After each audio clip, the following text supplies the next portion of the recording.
নমস্কাৰ শ্ৰদ্ধা ছাৰ বাইদেউসকল আপোনালোক সকলোকে মই মোৰ ইউটিউব চেনেল নলিনী কান্ত ডেকালৈ স্বাগতম জনাইছোঁ ছাৰ বাইদেউসকল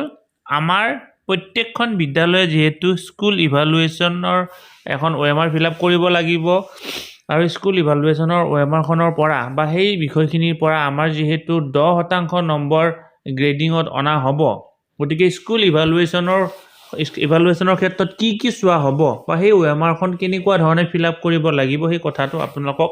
আজিৰ ভিডিঅ'টোৰ জৰিয়তে ক'বৰ কাৰণে চেষ্টা কৰিম স্কুল ইভালুৱেশ্যনত সৰ্বমুঠ 28টা পইণ্ট আছে বা 28টা বিষয় চোৱা হ'ব আৰু এই 28টা বিষয়ৰ ভিতৰত আমাৰ কো-কাৰিকুলাৰ এক্টিভিটি আৰু কমিউনিটি পাৰ্টিচিপেশ্যন এই দুটা কি কৰা হ'ব গ্ৰেডিঙৰ ক্ষেত্ৰত অনা হ'ব কিন্তু আমাৰ যিখন এক্সটাৰ্নেল স্কুল ইভালুৱেশ্যনৰ OMRত আন এটা পইণ্ট থাকিব সেইটো হৈছে ইনফ্ৰাষ্ট্ৰাকচাৰটো ইভালুৱেশ্যন কৰা হ'ব কিন্তু সেইটো গ্ৰেডিঙৰ ক্ষেত্ৰত যোগ কৰা নহয় প্ৰত্যেকটো পইণ্টৰ বিষয়ে চাবৰ কাৰণে চেষ্টা কৰিম আৰু প্ৰত্যেকটো পইণ্টৰ পৰা কিমান নম্বৰ আহিব সেইটো চাবৰ কাৰণে চেষ্টা কৰিম প্ৰথমতে আমি চাবৰ কাৰণে চেষ্টা কৰিম কো-কাৰিকুলাৰ এক্টিভিটিৰ ভিতৰত আমাৰ প্ৰথমতে চোৱা হ'ব মৰ্নিং এছেম্বলি আৰু এই মৰ্নিং এছেম্বলিত আমাৰ 7টা পইণ্ট আছে A B C D E F G জিলৈকে পইণ্ট আছে 7টা পইণ্ট আছে আৰু প্ৰত্যেকটো পইণ্টতে এক নম্বৰ কৰি আছে অৰ্থাৎ আমাৰ 7টা পইণ্টত থাকিব আমাৰ যিখন OMRখন আপোনালোকক দেখুৱাবৰ কাৰণে চেষ্টা কৰিম OMR আপোনালোকে 7টা ঘৰ পাব 7টা ঘৰৰ প্ৰত্যেকটো ঘৰতে কি পাব আপোনালোকে 1 আৰু 0 বুলি পাব যদি আপোনালোকৰ বিদ্যালয়ত সেই এক্টিভিটিটো কৰা হৈছে তেতিয়াহ'লে 1 দিব লাগিব যদি বিদ্যালয়খনৰ সেই এক্টিভিটিটো কৰা হোৱা নাই তেতিয়াহ'লে 0 দিব লাগিব 2 নম্বৰতে চাব এভেইলেবিলিটি অফ ৰেকৰ্ড আপোনালোকৰ বিদ্যালয়ত এই তথ্য কি আছে কি তথ্য আছে এই সকলোবিলাক তথ্য চাব আৰু এই তথ্য কি চাব আপোনালোকে ইতিমধ্যে এই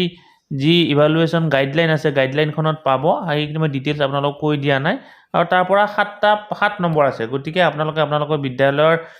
যিবিলাক ৰেকৰ্ডবিলাক সম্পূৰ্ণ শুদ্ধ কৰি ৰাখিব আৰু ৰেকৰ্ড আছে বুলি ক'লে নহ'ব ৰেকৰ্ড চোৱাৰ পিছতহে তাৰ ওপৰত নম্বৰ প্ৰদান কৰা হ'ব অৰ্থাৎ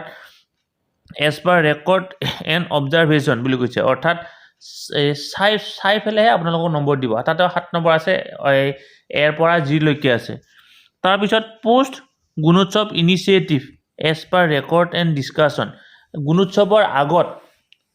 কি এক্টিভিটি কৰা হৈছে সেই এক্টিভিটিবিলাকৰ লগত সংগতি ৰাখি আপোনালোকক কি কৰা হ'ব নম্বৰ দিয়া হ'ব তাত 3টা পইণ্ট আছে A B C এই 3টা পইণ্ট আছে তাৰপিছত আছে sports and physical education observation and interaction অৰ্থাৎ স্পৰ্টছৰ ক্ষেত্ৰত বা ফিজিকেল এডুকেশ্যনৰ ক্ষেত্ৰত কি কৰা হৈছে কি এই খেলা ধূলা পাতা হৈছে নে নাই পুৰস্কাৰ দিয়া হৈছে নে নাই এই সকলোবিলাক সামৰি চাব তাত 4টা পইণ্ট আছে A B C D তাৰপিছত হ'ল ইনোভেটিভ প্ৰেক্টিচেছ বিদ্যালয়খনত আপোনালোকে এনেকুৱা কিবা বিশেষ কাম কৰিছে নেকি যে কি যাৰ জৰিয়তে বিদ্যালয়খন এই বেলেগতকৈ পৃথক এনেকুৱা যদি পৃথক কাম কৰিছে তেতিয়াহ'লে সেইটো চাব আৰু চাই সেই কামখিনিৰ ওপৰত ভিত্তি কৰি আপোনালোকক কি কৰা হ'ব নম্বৰ দিয়া হ'ব তাত আছে A B C D 4টা আছে অৰ্থাৎ 4 নম্বৰ আছে ইউজ অফ লাইব্ৰেৰী আমাৰ বিদ্যালয়ত লাইব্ৰেৰী কেনেকুৱা ধৰণে ব্যৱহাৰ কৰা হয় লাইব্ৰেৰী কিতাপ আছেনে নাই লাইব্ৰেৰী ষ্টক ৰুম আছেনে নাই এই সকলোবিলাক সামৰি 3 নম্বৰ আছে তাত A B আৰু C এনেকুৱা ধৰণে আছে তাৰপিছত আছে ফাউণ্ডেশ্যনেল লিটাৰেচি এণ্ড নিউমাৰেচি আমি সকলোৱে জানো আমাৰ এইটো অনলি ফৰ এলিমেণ্টৰী লেভেল আমাৰ যিখিনি এই প্ৰাথমিক বিদ্যালয় শিক্ষকসকলৰ কাৰণে ফাউণ্ডেশ্যন লিটাৰেচি এণ্ড নিউমাৰেচি এটি অনলাইন ট্ৰেইনিং দিয়া হৈছিলে ইতিমধ্যে 12খন এই মডুলৰ ট্ৰেইনিং দিয়া হৈছে এই যি মডুলবিলাকৰ ট্ৰেইনিং আপোনালোকে কৰিছেনে নাই আৰু তাৰ ওপৰত ভিত্তি কৰি দিয়া হ'ব এইটো কেনেকৈ চাব হ'ব আপোনালোকৰ যিবিলাক তাৰ চাৰ্টিফিকেটবিলাক হয়তো চাব পাৰে তাৰ ওপৰত কি আছে 3 নম্বৰ আছে A B C display of important matter as per observation অৰ্থাৎ আপোনালোকৰ বিদ্যালয়খনত এনেকুৱা ভাল বিশেষ কথাবিলাক ডিসপ্লে কৰি থোৱা হৈছেনে নাই বা এই দেখাকে থৈ দিয়া হৈছেনে নাই যাতে এই যিকোনো ব্যক্তি শিক্ষক শিক্ষয়িত্ৰী বা আন ছাত্ৰ ছাত্ৰীসকলে সেইখিনি চাই কথা ক'ব পাৰে গতিকে তাৰ ওপৰত ভিত্তি কৰি আপোনালোকক কি আছে A B C D 4 নম্বৰ আছে teacher attendance in the academic year এই চনটো আছে অৰ্থাৎ আপোনাৰ এই বছৰটোত ছাত্ৰ শিক্ষকসকলৰ উপস্থিতি কেনেকুৱা শিক্ষকসকলে যেহেতু বিদ্যালয়ত অহাৰ পিছত বিদ্যালয়ৰ নিৰ্দিষ্ট বহীত চহী কৰে গতিকে তেওঁলোকৰ উপস্থিতিটো কেনেকুৱা এই উপস্থিতিটোৰ ওপৰত ভিত্তি কৰি আপোনালোকৰ নম্বৰ দিয়া হ'ব 90% হলে বেলেগ 80% হলে বেলেগ এনেকুৱা ধৰণৰ তাত কি আছে 4 নম্বৰ আছে A B C D তাৰ পিছত আছে এইটো 2020 to 2023 till ডিসেম্বৰ 2022 অৰ্থাৎ এই এটেন্ডেন্সটো 2022 চনৰ ডিসেম্বৰলৈকে চোৱা হ'ব তাৰ পিছত inspection academic visit by official as per inspection register আমাৰ প্ৰত্যেকখন বিদ্যালয়ত এটা ৰেজিষ্টাৰ থাকিব লাগে ইনস্পেকশন ৰেজিষ্টাৰ কোনোবা যদি বিশেষ ব্যক্তি আহে আহি সেই বিদ্যালয় এই বহিটো চহী কৰি থৈ যায় তে অবজাৰভেশন নোট লিখি থৈ যায় কি পালে বিদ্যালয়খনত আহি গতিকে সেই বহিটোৰ ওপৰত ভিত্তি কৰি আপোনালোকৰ 3 নম্বৰ আছে A B আৰু C এনেকুৱা ধৰণে তিনিটা আছে তাত আপোনালোকৰ নম্বৰ থাকিব PM পোষণ earlier known as MDM অৰ্থাৎ আমাৰ আগৰ যেটো MDM মিড ডে মিল আছিল বৰ্তমান হেতুক PM পোষণ নামেৰে জনা যায় PM পোষণৰ ক্ষেত্ৰত আপোনালোকৰ এই কেনেকুৱা ধৰণৰ ব্যৱস্থা PM পোষণ দিয়া হয় নে নহয় মেনু মতে দিয়া হয় নে নহয় অৰ্থাৎ MDM মেনু মতে দিয়া হয় নে নহয় এই আটাইখিনি চালি জাৰি চাই তাত কেই নম্বৰ আছে 5 নম্বৰ আছে A B C D আৰু E এটো কিন্তু অকল এলিমেন্টাৰী কাৰণে এই কাৰণে কোৱা হৈছে কাৰণ MDM ৰ ব্যৱস্থাটো 1 ৰ পৰা নৱম শ্ৰেণীলৈকে অষ্টম শ্ৰেণীলৈকে আছে নৱম আৰু দশম শ্ৰেণীৰ ক্ষেত্ৰত নাই career guidance only for secondary level যিবিলাক সেকেন্ডাৰী লেভেলৰ বিদ্যালয় আছে সেই বিদ্যালয় বিলাকত কেৰিয়াৰ গাইডেন্সৰ ব্যৱস্থা আছে নে নাই বা তেওঁলোকে এই HSLC পাস কৰাৰ পিছত তেওঁলোকে কেনেকুৱা ধৰণে যাব সেই বিষয়ে তেওঁলোকক কি জ্ঞান দিয়া হৈছে নে নাই হেতুৰ ওপৰত ভিত্তি কৰি 2 নম্বৰ আছে আৰু টুইনিং পাৰ্টনাৰশ্বিপ হেহতিয়াকৈ অসম চৰকাৰৰ এটা বিশেষ ব্যৱস্থা হৈছে টুইনিং পাৰ্টনাৰশ্বিপ টুইনিং মানে হৈছে এখন বিদ্যালয়ৰ লগত আন এখন বিদ্যালয়ৰ এক বন্ধুত্বপূৰ্ণ সম্পৰ্ক গঢ়ি তোলাৰ এটি ব্যৱস্থা এই যেটো টুইনিং পাৰ্টনাৰশ্বিপ ব্যৱস্থা টুইনিংৰ ক্ষেত্ৰত আপোনালোকৰ অংশগ্ৰহণ কৰিছে নে নাই আৰু অংশগ্ৰহণ কৰিলে নহব তাৰ কি লাগিব আপোনালোকৰ ৰেকৰ্ড লাগিব আৰু হেতু হৈছে হেতু আপোনালোকৰ আছে নে নাই হেতুৰ ওপৰত ভিত্তি কৰি কি কৰা হৈছে হ'ব 2 নম্বৰ থাকিব এই 13টা হৈছে কো কাৰিকুলাৰ এক্টিভিটি এই 13টাৰ ভিতৰত আপোনালোক যিমান নম্বৰ দিলে নম্বৰখিনি 13টাৰ পৰা আহিব ইয়াৰ পিছত আহিল কমিউনিটি পাৰ্টিসিপেশন এণ্ড কন্ট্ৰিবিউশন অৰ্থাৎ সমাজৰ অংশগ্ৰহণ আৰু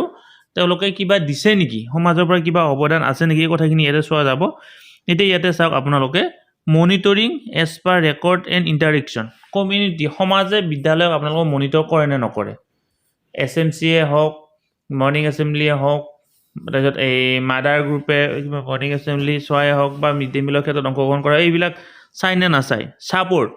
কমিউনিটি সাপোৰ্টটো কেনেকুৱা ধৰণৰ ইয়াৰ এই মনিটৰিংৰ ক্ষেত্ৰত আছে A B C D E F লৈকে আছে তাৰপিছত সাপোৰ্টৰ ক্ষেত্ৰত আছে A B C D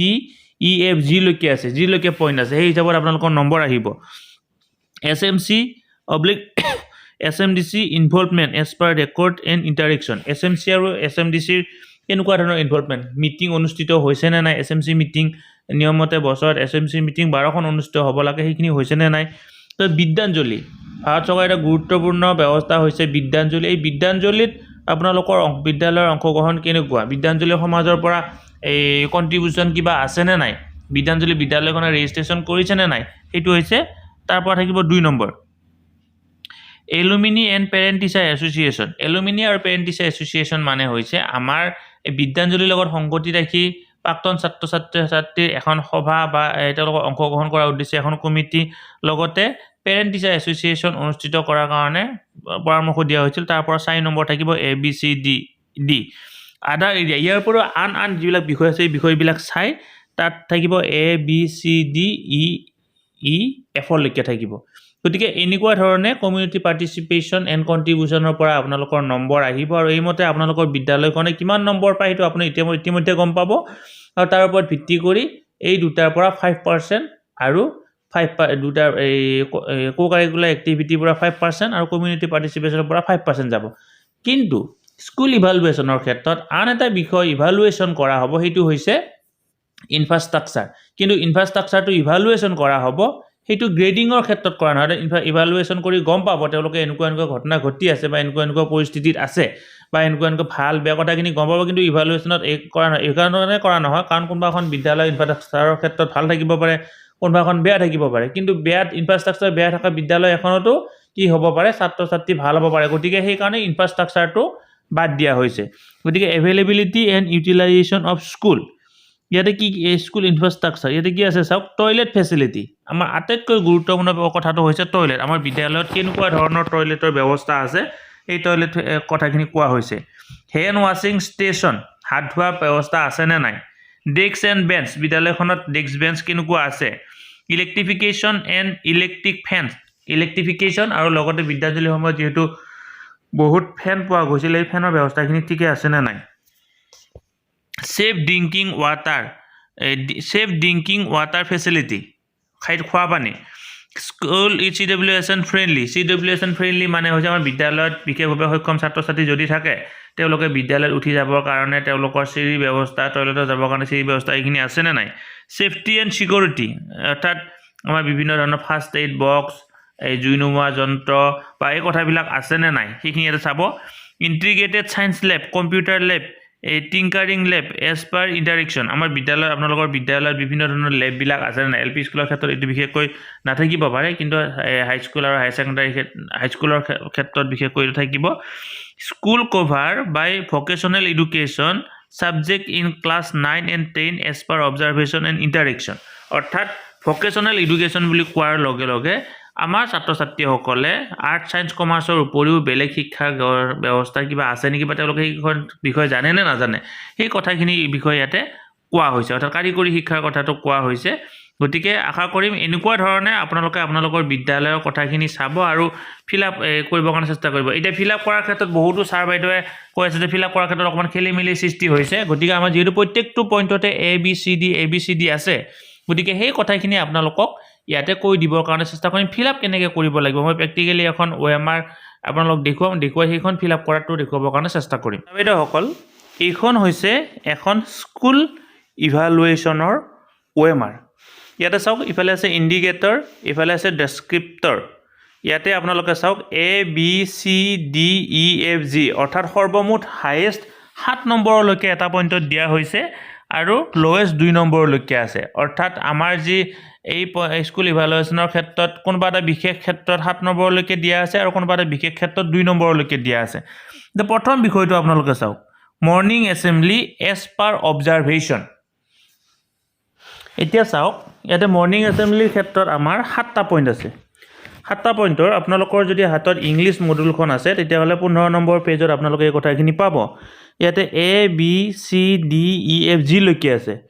আৰু যেতিয়া আপোনালোকে 15 নম্বৰ পেজটো উলিয়াই ল'ব তাত আপোনালোকৰ এটা ইণ্ডিকেটৰ লেখা আছে if all 7 descriptors are available 7 marks অৰ্থাৎ প্ৰত্যেকটোৱে যদি হয় শুদ্ধ হয় তেতিয়াহ'লে 7 মাৰ্কছ পাব অৰ্থাৎ ইয়াতে প্ৰত্যেকটোতে আপোনালোকে চাওক মই ডাঙৰ কৰি দেখুৱাই দিছোঁ 1 আৰু 0 আছে ইফালে চাওক 1 আৰু 0 আছে ইফালে চাওক 1 আৰু 0 আছে অৰ্থাৎ প্ৰত্যেকটো পইণ্টতে 1 আছে আৰু 0 আছে যদি এক্টিভিটিটো আপোনালোকৰ বিদ্যালয়ত কাৰ্যকৰী হয় তেতিয়াহ'লে আপোনালোকে 1 দিব আৰু যদি কাৰ্যকৰী নহয় তেতিয়াহ'লে আপোনালোকে 0 দিব মই এটা প্ৰেক্টিক্যালি আপোনালোকক দেখুৱাই দিবৰ কাৰণে চেষ্টা কৰিম এতিয়া আমি মৰ্নিং এছেম্বলিৰ ক্ষেত্ৰত আছো মৰ্নিং এছেম্বলিৰ ক্ষেত্ৰত এটা কথা কৈছে যে কি conducted in discipline and systematic way শৃংখলাবদ্ধভাৱে প্ৰাতঃসভা অনুষ্ঠিত কৰা হৈছে এনেকুৱা বহুত বিদ্যালয় থাকিব য'ত নেকি বহুত সিস্টেমেটিকভাৱে প্ৰাতঃসভা উদযাপন কৰা হ'ব কিন্তু এনেকুৱা কিছুমান বিদ্যালয় থাকিব য'ত সিস্টেমেটিকভাৱে উদযাপন কৰা নহ'ব বা অনুষ্ঠিত কৰা নহ'ব গতিকে যিজন এক্সটাৰ্নেল ইভালুৱেটৰ যাব তেওঁ চাব যে কি সিস্টেমেটিকভাৱে হৈছে নে নাই লাইনবিলাক ঠিকে হৈছে নে নাই লঘু ব্যায়াম ঠিকে হৈছে নে নাই বা বাকি কামখিনি ঠিকে হৈছে নাই কিন্তু চোৱাৰ পিছত তেওঁ যদি দেখা পালে সিস্টেমেটিক তেতিয়া তেওঁ কি কৰিব এই একটোত ৰাউণ্ড কৰি দিব অৰ্থাৎ আপুনি 1 নম্বৰ পালে তাৰ পৰিৱৰ্তে যদি আপোনাৰ সিস্টেমেটিকত নহয় তেতিয়াহ'লে 0টোত এন্ট্ৰি কৰি দিব তেতিয়া গম পালে যে কি আপুনি 0 মাৰ্ক পালে অৰ্থাৎ 7 নম্বৰৰ ভিতৰত 1 নম্বৰ আপোনাৰ কাটা গ'ল বাকি কেইটা ঠিক তেনেকুৱা ধৰণে চাব 2 নম্বৰটো হৈছে all students and teachers R participated যদি মৰ্নিং এছেম্বলিৰ সময়ত আপোনালোকৰ বিদ্যালয়ৰ 8জন শিক্ষক বোলে 2জনহে প্ৰেজেন্ট আছে তেওঁ যেতিয়া গম পাব যে কি 8জন শিক্ষক 2জন প্ৰেজেন্ট আছে ষ্টুডেণ্টে অংশগ্ৰহণ কৰিলে কিন্তু টিচাৰে কৰা নাই তেতিয়া তেওঁ কি কৰিব তেওঁ 1 নম্বৰটোত দিব আৰু 1 নম্বৰটোত দিয়াৰ লগে লগে তেখেতে কি কৰিব এই আপুনি এই 0 নম্বৰটোত দিব তেতিয়া আপুনি 0 পালে আৰু যদি আটাইবিলাক প্ৰেজেন্ট থাকে তেতিয়াহ'লে তেখেতে 1 নম্বৰটোত দিব 1 নম্বৰ বা ঠিক এনেকুৱা ধৰণে প্ৰত্যেকটো পইণ্টতে আপোনাক ওপৰৰ পৰা তললৈকে যাই থাকক প্ৰত্যেকটোতে 1 আৰু 0 আছে 1 আৰু 0 আছে অৰ্থাৎ এই আপুনি কি পাব এনেকুৱা ধৰণৰ নম্বৰবিলাক পাব কিন্তু এইটোত চাওক আপোনালোকে এই টিচাৰ এটেণ্ডেন্সত কিন্তু নম্বৰ নাই A B C D আছে টিচাৰ এটেণ্ডেন্সৰ ক্ষেত্ৰত সেইটো গ্ৰেড পাব A grade B grade C grade D grade পাব তাত কিন্তু নম্বৰ নাই ঠিক তেদৰে যাই মই তলত আপোনালোকক দেখুৱাবৰ কাৰণে চেষ্টা কৰিম আপোনালোকৰ এই যিটো এই পইণ্টৰ পৰা টয়লেট ফেচিলিটি অৰ্থাৎ আমাৰ যিটো ইনফ্ৰাষ্ট্ৰাকচাৰৰ ক্ষেত্ৰত কিন্তু ইয়াতে কি আছে yes no দিব লাগিব এইটোত কিন্তু কি নাই নম্বৰ নাই গতিকে আপোনালোকে গম পালে কো কাৰিকুলাৰ এক্টিভিটি আৰু কমিউনিটি পাৰ্টিচিপেশনৰ নম্বৰ আছে সেইখিনি যোগ হ'ব ইয়াৰ ভিতৰত টিচাৰৰ যিটো পাৰ্চেন্টেজটো গ্ৰেডিঙত নাযায় মানে যায় নে নাযায় নাজানো কিন্তু ইয়াতে A B বুলি দিয়া আছে গতিকে গ্ৰেড হিচাপত থাকিব বাকি বিলাক কিন্তু যাব আৰু আমাৰ যিটো এই ইনফ্ৰাষ্ট্ৰাকচাৰটো গ্ৰেডিঙত নাযায় গতিকে আপোনালোকে এনেকুৱা ধৰণে প্ৰত্যেকটোৰে A1 আৰু 0 যেহেতু আছে যদি আপোনালোকৰ বিদ্যালয়ত বস্তুটো এভেইলেবল 1 দিব এভেইলেবল নহলে 0 দিব গতিকে ছটা ছাৰবাইদেউসকল ভিডিওটো ইমানতে সামৰিছো আশা কৰো আপোনালোকে ভিডিওটো যদি উপকৃত হৈছে আৰু যদি আপোনালোকে ভিডিওটো ইনফৰমেটিভ হোৱা বুলি ভাবে আগলৈকে ফৰৱাৰ্ড কৰিব যাতে আপোনাৰ আন কিছু ছাৰবাইদেউ এই ভিডিওৰ জৰিয়তে উপকৃত হৈ স্কুল ইভালুৱেচনৰ যিখন ফৰমেট OMR সেইখন যাতে ফিল আপ কৰাৰ ক্ষেত্ৰত সহায়ক হয় ধন্যবাদ ছটা ছাৰবাইদেউসকল নলিনী কান্ত ডেকা নামৰ ইউটিউব চেনেলটো হৈছে এটি শিক্ষামূলক ইউটিউব চেনেল এই চেনেলটোৰ জৰিয়তে আমি শিক্ষক ছাত্ৰ-ছাত্ৰী অভিভাৱক আৰু বিদ্যালয়ৰ কাৰণে উপযোগী কিছু ভিডিও প্ৰস্তুত কৰিবৰ কাৰণে চেষ্টা কৰোঁ আপুনি যদি আজি প্ৰথমবাৰৰ কাৰণে এই চেনেলটো চাইছে অনুগ্ৰহ কৰি চেনেলটো সাবস্ক্ৰাইব কৰিব আৰু অল নটিফিকেশন প্ৰেছ কৰি থব